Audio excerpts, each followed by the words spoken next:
All right. We're live. Like 5 seconds in, we missed it. 5 seconds in. Can we get some 2x4s? But we need it does. We're gonna, as much as I hate intros, I think I'm gonna do like an intro. I hate them. So, but Chantel's here and Ground Fog. Ground Fog's the first one. He has got a weird schedule because sometimes he will comment and it's like at weird times. So, okay. It's showing. Oh, yeah, it says 12:41. Yeah. Huh. So he's always like the first one. Whenever he comments, he's always the first one. So well, now he's always going to be the first one because you've said that. So he's always going to be like, "Oh, I got to be the first one to comment." we could have a competition. Who's going to comment first? So maybe give him something. So all right, some people are coming in. There's Miss Shannon. There's Lynn Dudley.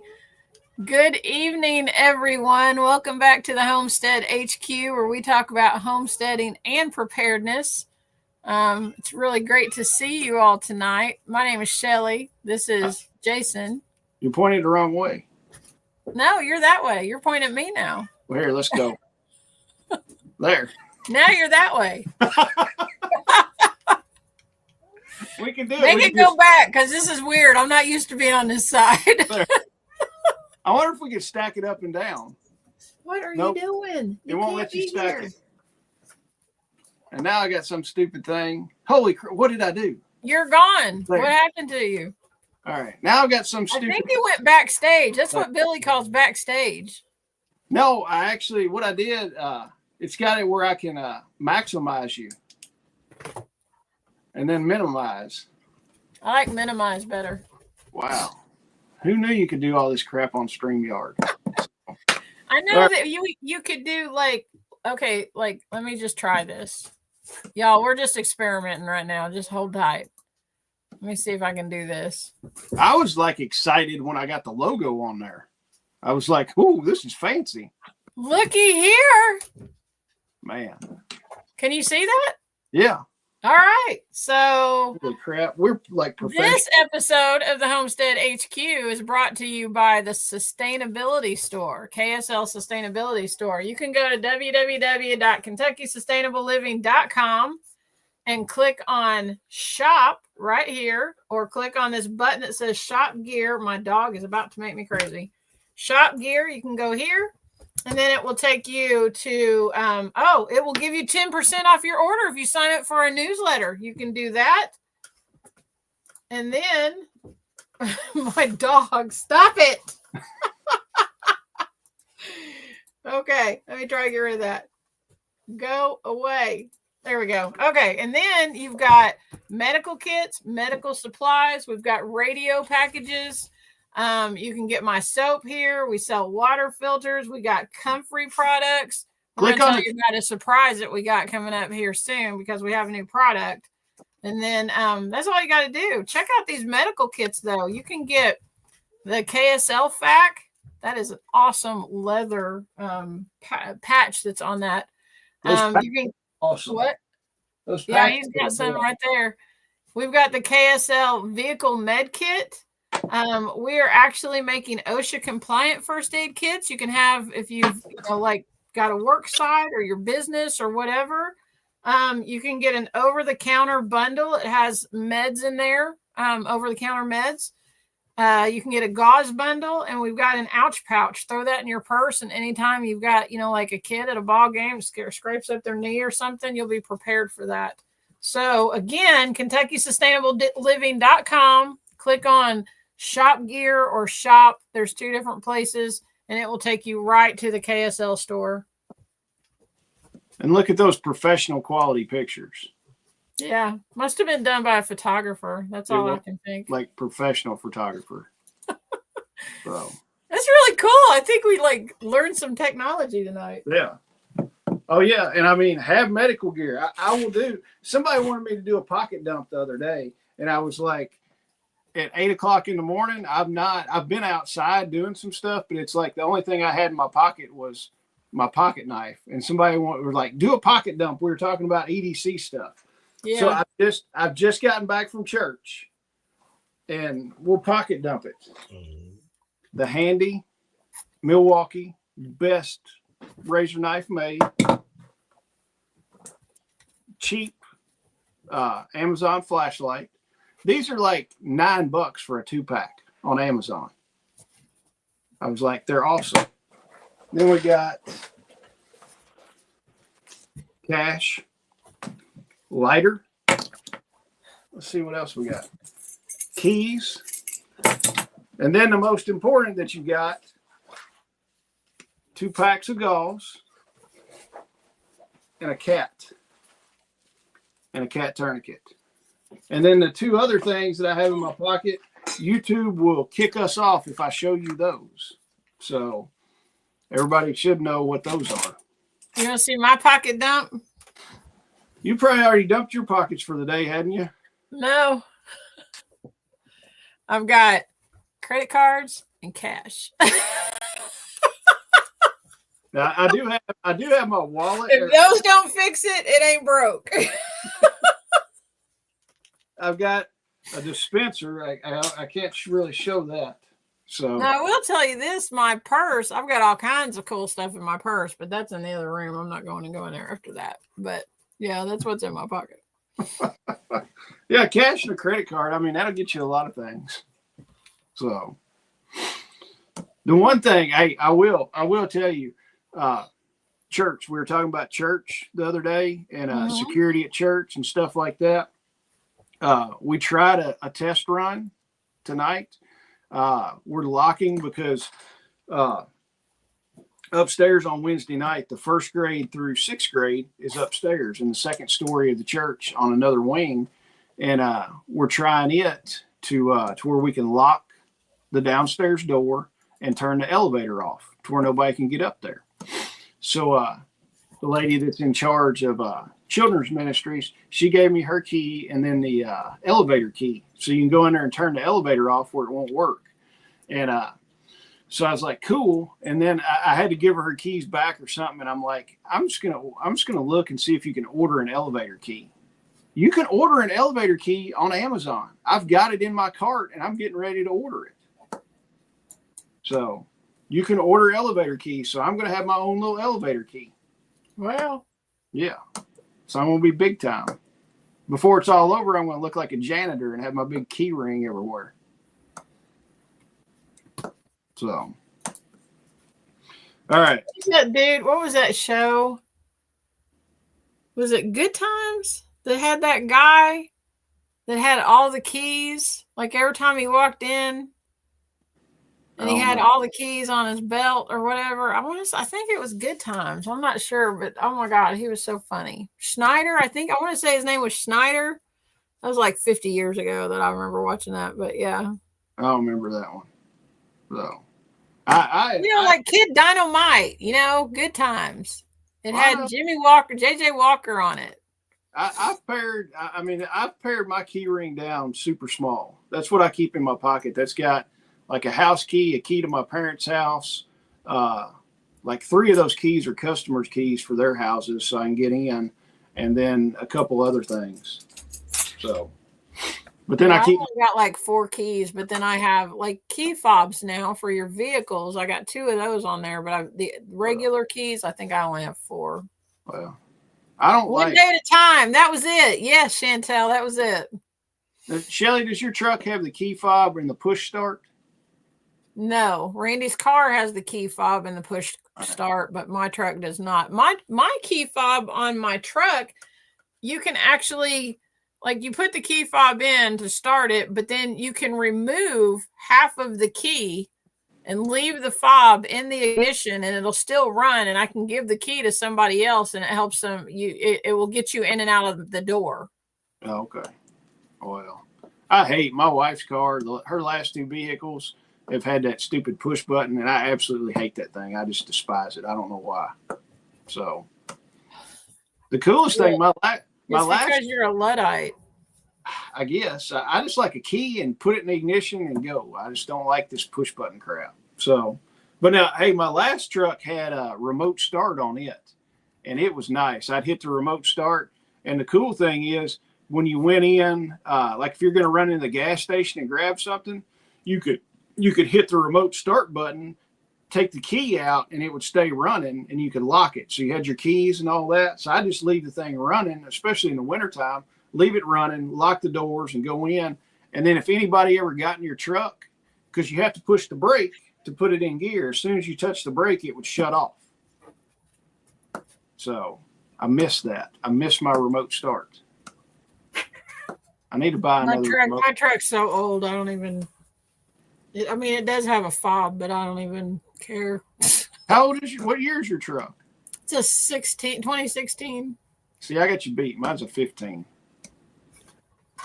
And I've really been looking honestly at buying like a 2002 Ford with a 7.3 Power Stroke, buying like a 20-something-year-old truck, and going in and redoing all of it. Have somebody go through the engine and transmission, and then probably repaint the thing, and just drive me an old 20-something-year-old truck that's reliable. There's a guy that I used to work with. His wife still works where I work, and his son works there too. But him and his son restore cars and trucks. He has a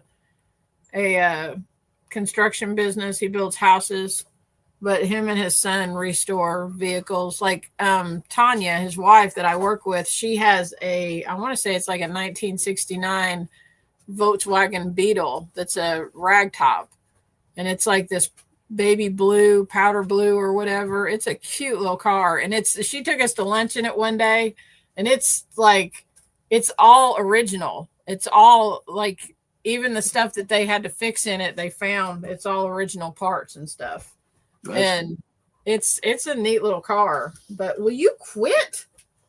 And it's so old, like it's a what is that? It's a stick. It's not they didn't have automatics or whatever for that car. Wow. Dana's got her old 2014 Jeep. So I'll tell you, there's a guy on TikTok, and I forgot what his name is on TikTok. He takes the older, the OBS Fords, like the square body Fords and like the 7.3 Power Stroke Fords. Mm-hmm. He takes those and he goes to the junkyard and buys new interiors off the wrecked trucks, and takes the new like 2024s and 2025 interiors and retrofits them into the old trucks, dashed seats and everything. And I'm like, that is freaking awesome. So no telling how much that costs, but it's like, hey, yeah, I'm sure it's super expensive. Oh, it is as cool as can be. And here, Miss Sharon's got a speech. She's driving a 2004 Aztec with 300,000 on it. There's 300,000 on my truck. Is there? Yeah. Dang. Well, I've only, and the Hatfields, they got a 2007. I've only got 100. I got 170 some thousand on mine, but I drive. I mean, with the remodeling business, I mean, it's all a tax write off, so it's a tool to me. I drive them till I blow the engine up or something like that, and it's like, cool. I've got all my depreciation out of it. I won't go buy another one. That's the thing. People tell me, they're like, you need a new truck. Because I mean, my truck runs fine. The inside looks a little rough. I was actually thinking about, getting on Amazon and seeing if I can find seat covers or whatever. But they're like, you need a new truck. And I'm like, I don't want a car payment. Yeah. I would rather not have a car payment. Yeah. I'm the same way. I'm like, I don't want a car payment on it. And there was a company. Oh my gosh. Data's in the house. Yeah. But there was a company, an upholstery company down in Nashville that I'm probably going to take my truck, because my truck doesn't have leather, and I love leather in a truck. I forgot how much they charged, but they would take the seats out and do leather seats for you all through the truck for like stupid cheap. Huh. There used to be a guy here in Glasgow that did that. It was called like Wings Upholstery or something like that. And but I think he went out of business. Well, so I absolutely love, the only thing that Ford has got going for them is their King Ranch interiors in the trucks. Those King Ranch Fords are nice. Oh, I would kill for a King Ranch interior in my truck. So Chantel's got a 2018 that she bought new with almost 200 on it. Well, all right. since we've talked about trucks and we went down that rabbit hole, have you seen that TikTok? The guy's like sitting there and he goes, last night, he said, I went so deep down the rabbit hole. He's like, I finally hit bottom. And he said, I met the rabbit and his name's Jim. And he doesn't even know what the hell's going on. No, I haven't. I don't get on TikTok that much, but that's funny. Oh, I mean, I literally watched it twice and I was like chuckling in bed. I was like, this is funny. Miss Sharon, that's the way to go for real. Yeah. Says she's never owned a new car, but she's never had a car payment either. Yeah. I mean, goals, man. Goals. Yeah. Well, I mean, that's financial freedom right there. I mean, the less money you owe on stuff, the better you are. And then you don't get to be a slave to the system. It's like, absolutely. Oh, I don't have a house payment. I don't have a car payment. It's like, I've got utilities and that's kind of it. So it makes you look at life a lot different. I can tell you for sure. It does. So, all right. What have you got? Do we got a story? I forgot how this goes. Yeah. I do have a story, but I don't know. I may piss people off. Whatever. We know how we are, right? Get in line. Okay, yeah. So did you hear about this guy in Des Moines? His name is Dog, you got to go away. Every time I try to get on my computer, here comes the dog. His name is Ian Roberts. And he's from Guyana. Yeah. He actually he was the superintendent of Des Moines Public School, Des Moines, Iowa. Yeah. The superintendent of Des Moines Public Schools.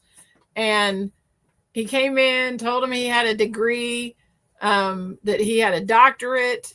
He even said that he had a degree from Harvard, but his doctorate came from some school in Maryland, Morgan State, I think. And but he said he had a degree from Harvard and some other big school. Hey, Mike. And kind of find out he was an illegal immigrant. ICE caught up with him. They've detained him. He was a runner in the 2002, I think, Olympics, and he ran for Guyana. But he told them that he had a doctorate. He doesn't have a doctorate. He doesn't have all of these schools that he told him he had degrees from. None of it's true. And he was the superintendent for Des Moines Public Schools. And the reason they hired him, so their defense, they said that they had an outside company that vetted him. And so they went off the recommendations of this outside company. And so, I mean, I used to be a school teacher. And I know I've been hired into schools, and I've also been on teams that hired teachers. Yeah. I know how easy it is to check credentials, to check all of this stuff out. They couldn't even figure out that he wasn't even supposed to be here, that he's an illegal immigrant, which I know you're not supposed to call him that, whatever, I don't care. But he even said he registered to vote when he lived in Maryland, and he checked that box on the ballot that, hold on a minute, what is this called? It says he's a foreigner. No, it's a box that you're supposed to check that says that you are a citizen of the United States and you can vote. He checked it that yes, he was a citizen, and he is not. Right here it says another document provided by the register shows Roberts also registered to vote in Maryland in December 2016, signing a document that affirmed he was a U.S. citizen under penalty of perjury.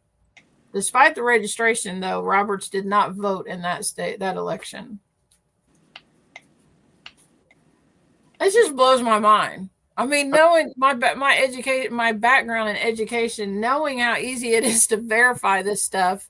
And so not only that, they had he had been arrested in past times for weapons charges. He's not supposed to. So apparently, it's against the law for. Let me make sure I get this right. There's a law. It's something about they're not supposed to carry weapons or transport weapons or have a weapon on them. And I don't know if that's all immigrants visiting people. I'm not sure, but I read through this article and there's something about that. And he had actually gotten in trouble and had loaded. Oh, here it is. It says, according to an ICE statement, Department of Homeland Security agents found a loaded gun in Robert's car after his arrest on Friday. The Federal Gun Control Act makes it unlawful for illegal aliens to ship, transport, receive, or possess firearms or ammunition. And that wasn't the first gun violation that he had. No.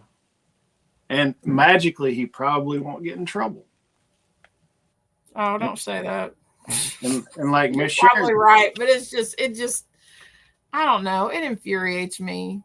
Oh yeah. Like, how do you get to the position of a superintendent of a school system and you don't get caught? Except for, I mean, I don't know if it was a DEI thing and he just checked all the boxes. I don't know what it was, but it probably was. Doggone. Well, I mean, that just gives us something. I mean, what do you want to be? I'm going to be a doctor. I'm a neurosurgeon. I graduated from, I don't know, what's one of the good neurosurgeon places? I graduated from the best, top of my class in neurosurgery. So. Well, what was that? Ben Carson, where did he go to school? Did he go to Harvard? I don't know. I don't know. Well, I'm a neurosurgeon and a structural engineer. So we'll go with that. So we can be whatever we want to be. Whatever you want to be. We can go shit in litter boxes if we want to, too. Oh, they do that where Crystal. Well, no, they didn't. Did I tell you that story about that girl? No. Crystal called me one day back when the first year she went to college or her first semester in college. And she said, Mama, there's a girl that lives across the hall from me that says she's a cat. Well. And she said they sent out a text because they have like an RA that lives on each floor. And she said the RA sent out a text to everybody on their floor because this girl wanted to put a litter box in the bathroom for her to use. And Crystal, it's all girls on their floor. And Crystal was the only one that responded and said, absolutely not. Yeah. She was like, that's ridiculous. And she said, who's going to clean it? She expects somebody else to clean it. She's like, no, absolutely not. And then the girl, I don't know if they went and told the girl, no, you can't do that. But she ended up moving off campus and doing school online after that. Wow. Well, it's like my cousin told me several years ago. Her youngest daughter was in high school. And there's some girl, she's like, my daughter got in trouble because she said something mean or bullied or something like that. This girl that was thinking, she was a cat or a dog or whatever. And she was like, she got suspended because she said something about it. And I said, well, you know what your daughter needs to do when she goes back to school, the next time that girl comes up, I said, she needs to rear back and just kick the piss out of that girl. And she goes, what's that going to solve? I said, your daughter identifies as a mule and mules kick. So she was doing what a mule does. And I said, they cannot kick her out of school because if they had kick her out of school, they got to kick the cat girl out of school too. Yeah. And I said, it's like liberal jujitsu. You have to play it against them. And she's like, I'm not going to tell her to do it. I was like, put her on the phone and I will. I kind of feel like that stuff is going away. I don't know. I could be wrong. You don't hear about it as much anymore.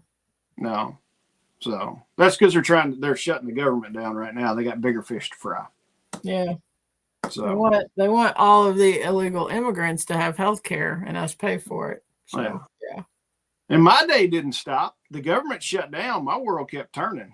Yeah, mine did too. I mean, I went to work and made money today. So, yeah. And Miss Sharon says, that's how you do it. Don't play their game. That or turn it against Miss Sharon. So, that's all right. Hey, who else is going to be at SRF this weekend? I'll be there. I'll be there Saturday. So if you see us, if you're going to be there, come up and say hi. Introduce yourself. Yep. I wonder, hopefully they'll have a good turnout for it. I hope they do. I hope the weather, I don't even know what the weather's going to be. It's supposed to be beautiful this weekend. All right. And they've already been down there setting stuff up. All right. Hey guys, don't forget Homestead Meetup, October 25th at Western. Same place we have the festival. Bring soup. So, it's the Super Homestead Meetup. SOUP, not SUPPR or ER. All right. I don't spell for a living. Yeah. I don't spell for a living. So, yes, bring a soup. We're going to do soup. We're probably going to do some sandwiches. We hadn't really decided, but we'll have some kind of sandwiches. But everybody brings soup. We'll definitely have crackers. I think Melanie's bringing crackers.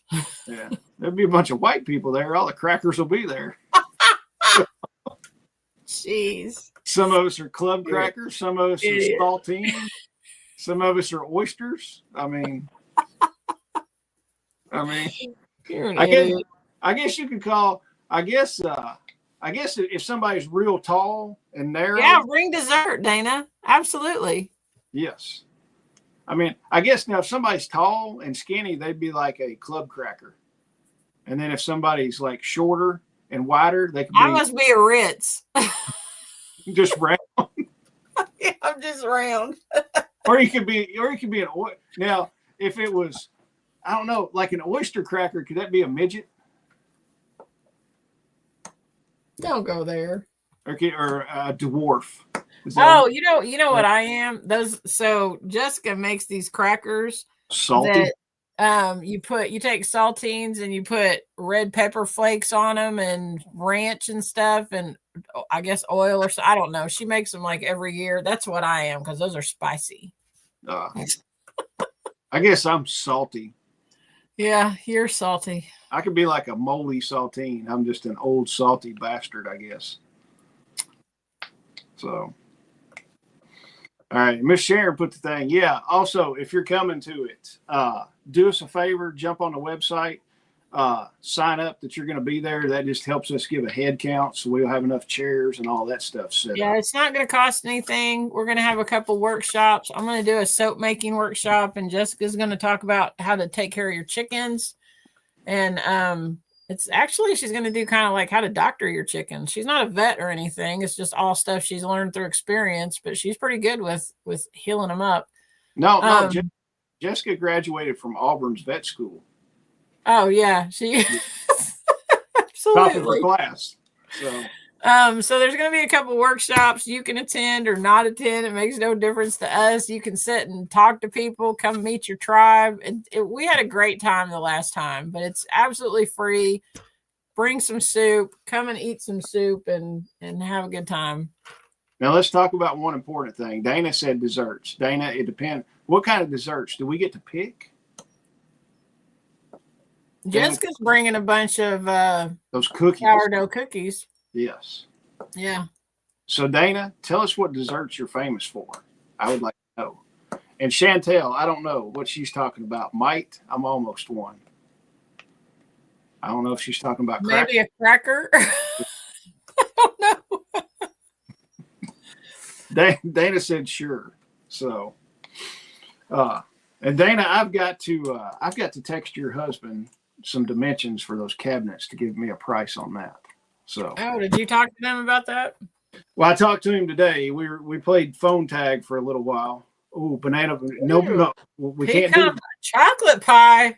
Heck yeah! Chocolate pie or pecan pie. We can't start another banana pudding tradition. Whitney might get her feelings hurt, or she might be like, hell yeah, let somebody else fix the banana pudding. She may be that way. I think you're closer that way than the other way. I'll tell you. You got some stiff competition though, because man, her banana pudding, it's slap your mama good. Yes. It's some good stuff. Oh, Chantel said a Texas sheet cake. Is that those are good? Yes. What's a Texas sheet cake? It's been a What's long time since I had one. I know it's got chocolate in it. Dana? Whatever you want to bring out of those three is fine with me. Pecan pie is like one of my favorites. So I downed like half a pecan pie the other day, and I'm not ashamed of it either. So I make a really good chocolate bourbon pecan pie. that It's been sounds a while since I made it, but they're delicious. wow. Now, what's a Texas sheet cake? I don't know how to make them. I just know how to eat them. Well, what is it? It's like it's got chocolate and there's stuff in it. All right. Chocolate cake, almost as dense as a brownie. Yeah. Well, hell yeah, I'm in. So this is going to turn into dessert meeting is what it's going to do. I think we need to get to our topic. Is there anything else you need to announce? Well, we got land nav class November 8th and 9th. Sign up for that thing. It's going to be freaking amazing. The herbal class, you got a little time for the herbal class. That's in December 6th. Leslie's going to teach it. But the land nav is the most important thing. You got to be at the land nav class. I don't care. We know it's opening day or opening weekend of gun season. If you're into preparedness, you need to be at that. The deer can wait. You can go shoot deer Monday. So fill your freezers up. So, but yeah, honestly, land nav class, November 8th and 9th, that's going to be amazing. If you're not there, you are missing out, honestly. So it's going to be a great weekend. All right. We'll get to the main topic in a second. Pecan pie is BJ's favorite too. I'm trying to, well, tell BJ when he comes to the meetup, we can talk a little bit. So, all right. Main topic, Shelly. We'll do this. If not, we're going to pull like a Billy, just talk about everything else except for the topic that he does. And then so our topic for tonight is crisis preparedness, planning for natural disasters. So we are approximately a little bit over a year out from Hurricane Helene. I don't know if you all, so Randy and I went to Asheville back in August. And we actually drove down to, what is that place called? Chimney Rock. Chimney Rock and Bat Cave and Lake Lure. Actually, it's like Bat Cave, Chimney Rock, Lake Lure. That's the order. Bat Cave is pretty much gone. There's not much there. And I don't know that there was a lot there to begin with. But I mean, it's like a little community, but there's like not much of anything there now. And Chimney Rock is just now opening back up. That place was absolutely devastated. The businesses there in Chimney Rock had only been open for about a week when we got there in August. And I'm talking like, like little general stores and restaurants and stuff like that. But it's like, kind of a stop in the road. They just got one road that goes through there, but there's Chimney Rock State Park. That's why that place is there. And then you go down the road, I don't know, maybe 5 miles past Chimney Rock, and that's Lake Lure. The lake is gone. Yeah. Like you can see, like there was a marina and a boathouse and a beach and beach stuff and lifeguard stands and all of that kind of thing. The lake is gone and the dam broke and now the lake's not there. And it was, it's a beautiful area down in there. And that was the big draw for that area. People would come up there and, go fishing, spend the weekend at the lake and all that kind of stuff. I don't know if they're going to do anything to rebuild the dam or whatever, but it's weird to see the lake, it's gone. That's just the weirdest thing to me is, it's strange, but they'll rebuild the dam after they get all the lithium out. Yeah, probably. But even after a year, there's you drive down through there and there's big sections of road that is gone and there's houses that are, like moved off the foundation and set catty cornered or even completely moved down the river or something, it's even after a year, it's still like catastrophic devastation. And I know that, you know, I mean, I'm not saying that I expected it to look any different or whatever, but you know, you drive through there, and if you knew nothing about the hurricane that came through or nothing about the flooding or whatever, there's no way that you could come through there and not see that something had devastated that whole area. So and if you want, like I made a video for it. It's on my YouTube channel. It's up. You can go watch it. So the topic tonight is crisis preparedness, planning for natural disasters. Do you have a plan? Do you know what you're going to do? Do you know what, I remember at the time when Helene happened, it was on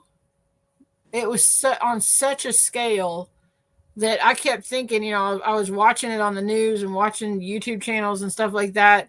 I kept thinking, I don't even know that it would matter if people had preps and all of that kind of stuff, because it just ran through and destroyed everything in its path. Yeah. And so does it matter? And I'm not saying don't prep. I'm not saying that at all. But I mean, there's even a point where there ain't nothing you can do. Yeah. I mean, and with that, you were there, first hands on. Yeah. I mean, if you're in line on some of that stuff, you know, mudslides and all that kind of stuff, and everything is washed out, there's nothing. I mean, even if you had underground storage, you know, a bunker, your bunker's full of mud and muck and radioactive material and all that kind of stuff. So it's like that wouldn't do you any good. Now, some of the spots, like when I was down there with Grindstone, we were doing some stuff. We were cutting in, clearing the roads and going to these little communities and stuff that essentially they had like, it looked like little mini tornadoes that kind of come through and knocked a bunch of trees down and stuff. Their houses were fine. They just didn't have any internet, no cell service, no power, no nothing.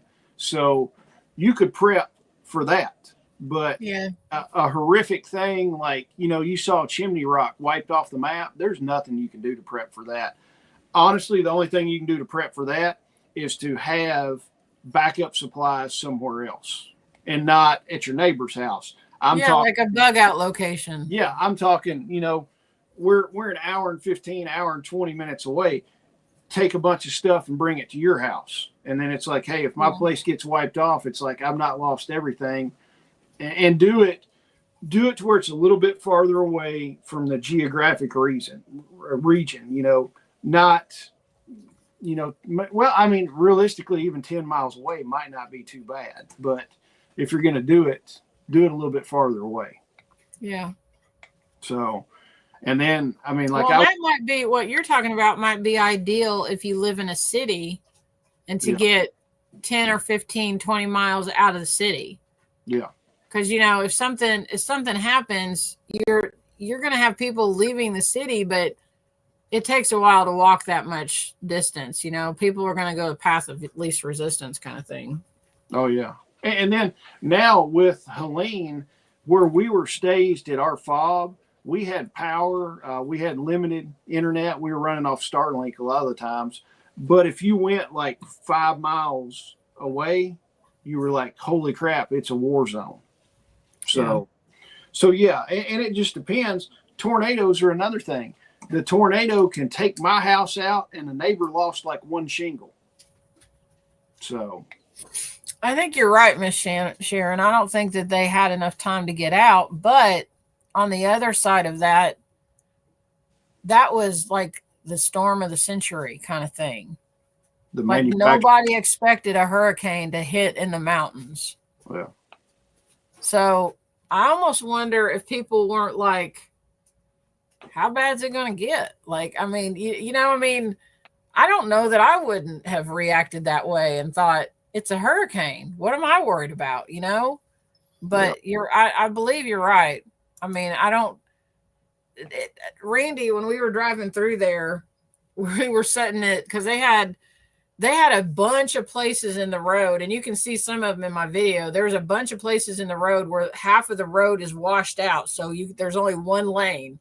And so they have these big stoplights, and it's mountain roads. So it's going around curves. They have these big stoplights set up, and at like our end, the light's red, and at the other end, the light's green, and that they're coming through, and then they switch, and then we can go through because it's one lane because the road's washed away. Right. And Randy we were talking, and he said, I wonder if if they get, because that they get bad storms. Everybody gets bad storms, thunderstorms, and all that kind of stuff. He said, I wonder if when that stuff happens, these people get like PTSD and they're like ready to bug out because, it's like raining and going crazy. They're like, is it going to happen again? And it's probably scary. I mean, I'd say they probably do. So now, barring a manufactured storm like what they had over there, typically, I mean, one of the things is kind of know your risk of what you got in your area. Yeah. I mean, tornadoes, hurricanes, wildfires, blizzards, stuff like that. So, I mean, right here where we're at, we're looking at tornadoes. And possibly the New Madrid fault's going to go off sometime. That was supposed to happen when the rapture happened, too. They had that on TikTok. So I didn't feel that earthquake, and I didn't get raptured up. I was kind of hoping I didn't get raptured so I could feel the earthquake. Or I was hoping the earthquake would happen, and I'd be like, damn, that was a good earthquake, and then I get raptured. But neither one of them happened, so I was kind of disappointed that day. So, but, yeah, I mean, knowing your risk stuff, tornadoes are prevalent here. Because the government has moved Tornado Alley from Oklahoma to, Kentucky, Tennessee kind of thing. Yeah. Or God did that, one or the other. I don't know who did that. But tornadoes, yes, I've got a basement on my house, and I can store a lot of stuff in the basement. But if a tornado comes through and blows your house away and your basement's left, it's probably sucked some stuff out of your basement, and then all your stuff's just getting beat and weathered down and rained on and everything else. It would be nice if somebody had a storm shelter. A lot of people have storm shelters. If you're going to have a storm shelter and you're going to get one bigger than what you need and store stuff in there. So, put an extra pair of clothes or two for everybody in there. For God's sakes, put some water in there and put some food and maybe a couple pew-pews in there just to have some stuff ready to go. All of those things that you listed, like if you live in an area that has hurricanes, or you live where they have tornadoes or blizzards or whatever, all of those things you need to think about in those scenarios. What's your evacuation plan? Yeah. And, before I got into homesteading and got into this place that we're at now, my idea of an evacuation plan was how I was going to get out of my house if there's a fire. Yeah. Now, that's important. You need to know that, especially if you have like a 2-level house, you've got part of your family upstairs and, whatever. You need to know how you're going to get out of your house. I'm not saying that, but that was my only frame of reference, I guess is what I'm saying. My only thing that I would have thought about. If somebody said evacuation plan, I'd be like, yeah, I'm going to shove them out the window or whatever. That was it. But now you need to, I remember this was probably, let's see, Jessica was in 6th grade. So she must've been like 12 years old. So this has been like 15 years ago. No, she's in her 30s. So it's been like 20 years ago. We rented a house in Barron County, Kentucky, and it was an old farmhouse. And it was like, I'm seriously convinced that it had no insulation whatsoever in this house. And it was heated with propane, and it was super expensive to heat this house because it had no insulation. We would block off all the rooms in the house and sleep. All of us would sleep in mine and Randy's bedroom. And Randy was driving over the road at this time. So it was so cold in the wintertime. We ran out of propane, and I called, or this was before cell phones, but Randy had called home, and I said, I'm going to my mama's house. I can't do this anymore. I can't live in a cold house. It was cold. And it was like mid-December, close to around Christmas. We ended up staying at my mom's house for like 2 weeks because it was so cold in that house. And that wasn't even blizzard. Yeah. So, like, you need to have a plan in place. What are you going to do if you can't heat your house? What are you going to do if the electricity's out and that's the only kind of heat that you have is electric heat? All of those things, you need to think about each one of those scenarios. And okay, if you're going to stay home, what's your plan? Have the stuff. Maybe it's a kerosene heater. I don't know. I mean, whatever it is that you're going to use, but you have that plan. And then if you can't remain where you're at, you got to figure out where you're going to go and how you're going to get there and what's your evacuation plan. What's that point that you say, this is what we're going to do? Yeah, I mean, and that's the thing. Everybody's like, I'm going to grab my bug out bag and my SKS and head to the woods. It's like, cool, bro, you're a refugee. If you don't know where you're going, you're a refugee is all you are. Yeah. So it's have that backup plan. And then, I mean, if my plan is not to bug out unless absolutely necessary. So, I mean, if you're going to do that, you've got to have the supplies on hand and stuff like that. You got to have either stuff in your vehicle or a bag that you can grab. Or, I mean, if you really sit and think these things through, I think that, and myself included, I think that we would find that maybe in some areas we're woefully unprepared. Yeah. And it's not, if you just take each scenario and say, okay, what if this happens? What's going to happen? What if I have kids? What if we're separated?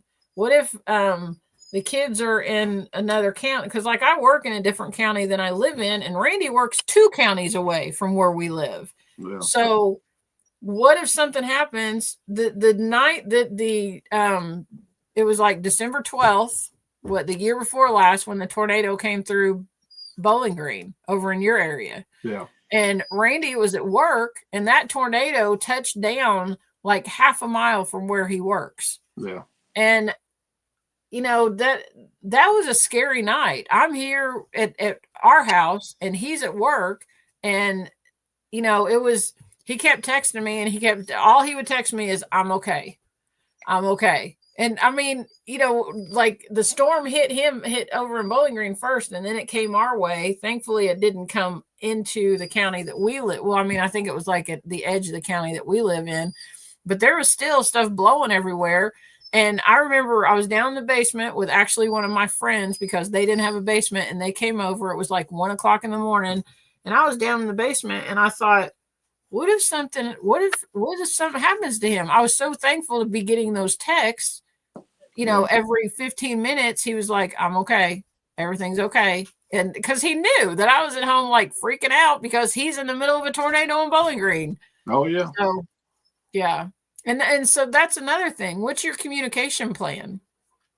Because luckily for me, the cell towers didn't go down, or I wouldn't have known what was happening with him. Wow. But what is, does your family know that if you can't use your cell phone, if you don't have radios, you might be at different geographic locations. Do they know if this thing happens, like EMP or something like that? If this thing happens, this is what you do. You're going to start walking home. We're all going to meet in this location. Do they know that? And, instead of being that person that panics and is like, oh my God, the sky is falling and I don't know what to do and all this stuff, do they know what to do? Yeah. And that's where you really got to sit down and come up with a communications plan. And it's not just, you're not going to rely on cell service. And that's where you need your PACE plan, your primary, alternate, contingency, and emergency plan, coming up with that kind of stuff. So, and then, Mike's going to do it. Mike's going to grab his bag and his SKS and be in the woods. So, but he's got a lot of woods that are his woods. So, you know. And it's one of those things, come up with a plan for it. Your primary is always going to be your cell phone. So, but you've got to take it all the way down to the emergency plan and sit down with your family and war game it. war game it out.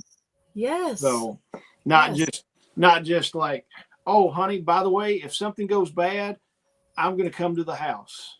It's like, great. I came up with a plan. You got a shitty plan. So if you're just like, yeah, honey, if something bad happens, I'm coming home. Great job, buddy. You really thought that thing through. So don't come up with a good plan. If you're going to be as invested in preparedness and stuff like that, take the time to actually make the plan. Don't just be like, oh man, I got my cell phone and my Baofeng and we got a comms plan. We're going to figure out how to do it. Right. And that's one of the things. Once we get Brian and Susan set up to come up and do a comms class, we're going to go over how to build your comms plan for your family. That's one of the cool things. He'll go over the PACE plan and show you how to do that kind of stuff. It's not all about buying gear. It's about actually doing this stuff, practicing, playing with your radios, getting your medical stuff squared away. I mean, if you're looking at if we've got a major tornado, that we've had major tornadoes in Bowling Green before, you've got 11 people that the ambulances are coming for. You know, the two emergency rooms here are overwhelmed, and you've got something, you've got the medical gear and you've got the medical training to take care of that. Yeah. Instead of waiting 12 hours in the ER that, you know, trying to get seen, or heck, you might not even be able to get to the ER, or the tornado hit the emergency room and then you're really screwed. Yep. There you go. So, and then having all this stuff in the world, as far as all the medical stuff, if you don't know how to use it, it's a paperweight is all it is. It is. So, absolutely. I mean, we've got Randy and I have 5 daughters, and one of them lives right next door to us. One of them lives the next county over. 2 of them live in Bowling Green, not far from Jason. And one of them is all the way out in eastern Kentucky, and we live in kind of central Kentucky. And we have talked some about what you would do, but as far as like laying out a plan of how to get them home, we've not done that. No.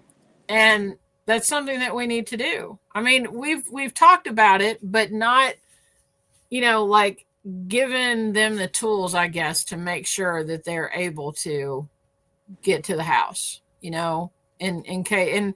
And I'm not talking about like with a tornado or something. I'm talking about like a major catastrophe happening. How are they going to get to the house? So, yeah, that's something that we need to do. And that's one of the things too. Like my wife knows. I mean, typically I'm at a job site. You know, we'll do major projects, so it's not like it used to be when we did all just concrete work. I was at somewhere, you know, maybe 2 days, and then we're moving on. The projects we're doing are bigger projects that last quite a while. So typically she knows where I'm at, and I'll tell her, you know, in the morning, she's like, where are you working today? I'm like, I'm working at, you know, Bobby Sue's house today. Or hey, I've got to run to so-and-so. I got to run to Nashville and grab some materials or something like that. So she typically knows where I'm at during the day or where I'm going to be at. So then that way she knows, and then we can kind of plan. Typically she works from the house. Sometimes she travels. Very rarely does she travel, but she always tells me, it's like, hey, I'm going to be in Butler County today. I got to be there in the morning. I should be done by noon. I'll be back in time to pick Lincoln up from school. So it's kind of, we know where each other are going to be, which mine varies a bunch. You know, most of the time you got somebody like pretty much every day, Shelly, you're at Spantech working, you know, so Randy knows where you're at, and then you know what days Randy's working, and you know where he works. Right. So Lincoln's bouncing around upstairs. I hope nobody hears him. It sounds like somebody's wrestling upstairs. My dogs have been coming in and acting crazy. I think they finally laid down, but yeah. But so talk about backup power. I've got a couple solar generators.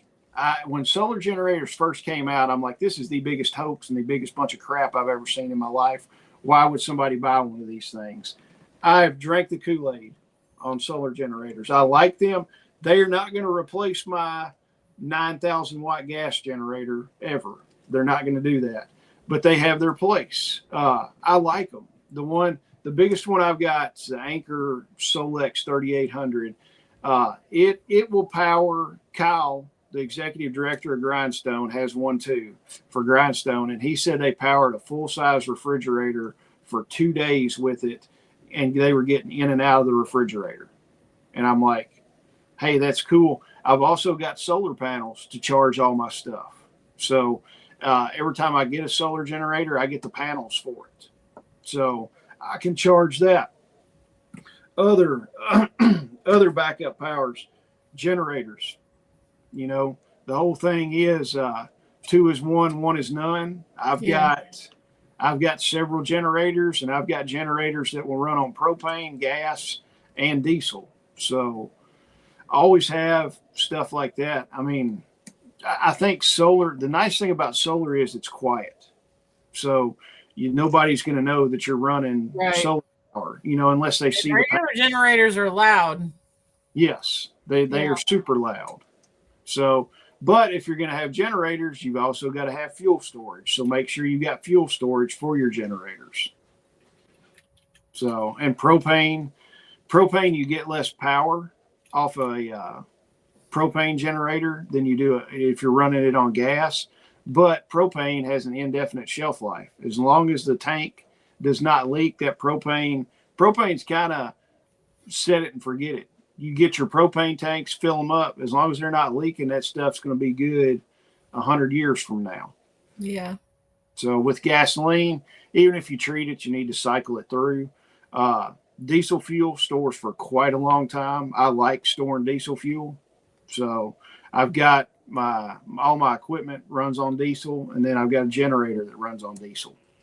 So, but honestly, solar generators, I mean, if you're looking like a 72-hour deal, something like that, not, Walking Dead and stuff like that, a solar generator, a good sized solar generator is going to get you through a lot of stuff.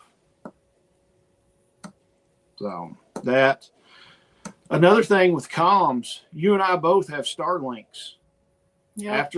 After I went to Helene and got back from there, I saw, because we would go out and set up Starlinks at these little communities and stuff where they could have, access to the outside world. I saw the need for it, and I talked to you. It's like, Shelly, I'm going to get me a Starlink. You ought to get one too. So we both have Starlinks. To where you can do, all the infrastructure's gone. You can still get what they call it, the Elon Musk internet. So, I mean, I've got it where I can deploy that thing and I can have internet service. So that goes along with your comms plan. Yeah. So if we're affected and we don't have service, and Shelly's, unaffected in her place, I can fire up the Starlink. You can do, Wi-Fi texting. I can send her an email, whatever. I mean, I could get, Facebook Messenger, whatever, these Discord apps and all this other crap. There's ways to communicate. Well, so, you can even do video calls on Facebook Messenger. Can you? Yep. Well, shoot. We could even do it with the Starlink. We could be in the middle of tornado and everything, still be doing a live. That's right. So, and that satellite's so far up, I don't care about no tornadoes. Yeah, and Miss Sharon says yes, as long as you got sunshine. That's the downfall of your solar stuff. Yeah. So, but then it goes back to, you got to have enough battery capacity if you don't have sunshine for a few days. So, but your basics on planning that is food, water, and shelter. I mean, that's the big three. Water being the most important. Have water stored up for stuff. And I mean, I did that. We talked about it. I mean, we talked about it numerous times, water on the morning shows. So have it. I mean, it's like I said, if you're going to get you a tornado shelter, yes, they're expensive. Buy the next biggest size and you think you need, and you can store all kinds of crap in one of those. Yep. I mean, store a bunch of bottled water in there, store some freeze-dried food, store some MREs, store you an extra pair of shoes and an extra change of clothes in that joker. Throw all your silver in there if you need to. Yeah, So, and if you hide it real good, people won't even know you got it there. yeah. I mean, that's the thing. I mean, heck, put a lock on it if you got to. So, but yeah, camouflage it out in the woods. Or if you want to, buy a septic tank and bury a septic tank by your real septic tank, and then nobody will ever know. Nobody's ever thought of that, probably. Well, I'm sure some redneck out there's thought of that. I thought of that. And Mike needs to up his battery bank. Yes. I'm looking up generators on Amazon. Michelle, I need to get a generator. Yeah, you need to get one so you don't come borrow mine. Yeah, I need to get one. But yeah, I mean, one thing, if you want to do some underground crazy storage stuff, go buy a septic tank, bury it right beside your other septic tank, and when people look at it, they're going to be like, oh, cool, it's, this guy planned ahead, he's got 2 septic tanks on here. They're not going to, I'm not going to go around pulling the top off the septic tank because I know what's in there. So I honestly thought about doing that, but I didn't. So what are you looking at? Generators? Just go to Tractor Supply and buy one. They've actually got a 9,000 watt one at Harbor Freight for $800. Hey, the Harbor Freight, those Predator series are pretty decent generators. Yeah, it's a Predator one. Yeah. I've got... They're putting in a Harbor Freight over in Glasgow. Are they? Yep. Well, I've got a military diesel generator, and then I've got a Champion. I think it's a 9,000 watt Champion. It will run... No, it's just a straight gasoline. And then I've got another Coleman, that red one that I let y'all borrow. It's a gas. And then I've got a smaller Champion one that'll run on gasoline or propane or natural gas. But I don't have natural gas in my place. So if we run it, we're going to run it on propane. So, but yeah, I mean, part of that stuff, I mean, I typed up a quick little list. Some of your must-have supplies, and we're shooting over an hour right now, but I mean, water, food, medical supplies, power, flashlights, headlamps, lanterns, extra batteries, some of the other stuff that you want to have, cash, small bills. Don't just get your band of hundreds, have some. Because people aren't going to have change. Yeah, have some 1s and 5s and stuff like that. You might want to have copies of important documents stored, with you somewhere. And then especially if you have to evacuate out somewhere. Yeah. And then I've said it too, shoes, work gloves, and weather appropriate clothing. So, but it comes down to where you just need to make a plan. Instead of watching the latest football game or whatever is in season right now, I don't even know. What does it take, 2 hours to watch a football game? You'd be far better off. I don't watch football games, so I don't know. Yeah. The only sports I watch are when my kid's playing it, and if he wants to watch the highlights. That's our time together. But other than that, take that 2 hours instead of watching a football game and come up with a family plan of what you're going to do for emergencies. So that's about all I've got. What have you got, Shelly? Are you done talking for the night? I kind of am. I mean, we could go on. It's my bedtime, Jason. It's 9 o'clock. Oh, I know. I've still got to make a couple phone calls after this. I still got to go blanch some green beans that I picked out of my garden an hour and a half ago. Well, so, hey, you want to hear the story that I was going to tell you about the habitat, and then we'll get off here. We'll end it on this. All okay. Right. I'm remodeling my brother's house. Several years ago, he had bought some bamboo floor, laid some bamboo floor in the house and never got around to finishing it. He decided he does not want to do bamboo now. He wants oak. So we had like 13 boxes of this bamboo flooring sitting there. And I was like, dude, we got to do something with these. And I was like, I could take them to the Habitat store and you can get, donate it and you get your little tax donation thing.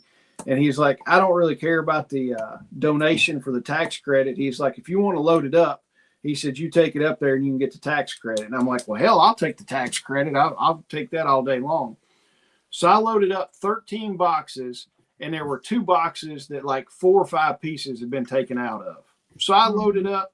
The guys from the Habitat store come out, and we're loading these full boxes and everything on their cart. And then the boy looks at it and he goes, we can't take those boxes that have been opened, and they've had some pieces taken out of it. And I looked at him and I said, what are you talking about? He goes, it's just too much work for us to figure out how many square feet are in there if there's been boxes that have been opened. And I'm like, I'm donating this crap to you. It's free. Yeah, I was like, I'm giving you this and you're going to make money off this, but you don't want to take the time to figure out how many square feet, how many pieces were out of that box. I almost took all of it and put it in my truck and drove back to my brother's house and almost threw all the crap in the dumpster and said, the hell with your tax credit in your store. And I was like, what can we do with this? And he's like, there's a dumpster around back that you can throw it in. And I'm like, whatever. I was like, I told the dude, I said, give me my damn tax receipt now. I'm leaving. So Habitat store, I'm probably not going to bring anything else to you. Oh my God. So yeah, I'm just like, how stupid is this? So me and the Habitat store are probably not going to do business anymore. So, all right, guys, that's all we got. Shelly's got to blanch green beans. I got 2 or 3 phone calls I've got to make. And then I got to get a kid in bed. He wants to watch TV for a few minutes. So, but we appreciate it. Don't forget, you need anything, run to the website, do that. If you're coming to the Homestead meetup, put your name in so we'll know you're coming. And if you want to do an awesome class, come to the land nav class. If you don't come to that, you are going to miss out because I don't know when the next one's going to be. So, guys, I will be back on here Friday morning, 8 o'clock for Clickbait and Coffee. If y'all need anything, shoot us an email, and we appreciate y'all a bunch. Shelly, you got anything? Nope, that's it. All right, guys, I'll see you Friday, and then you'll see Shelly and I probably back Wednesday. So I appreciate it. See you. See ya.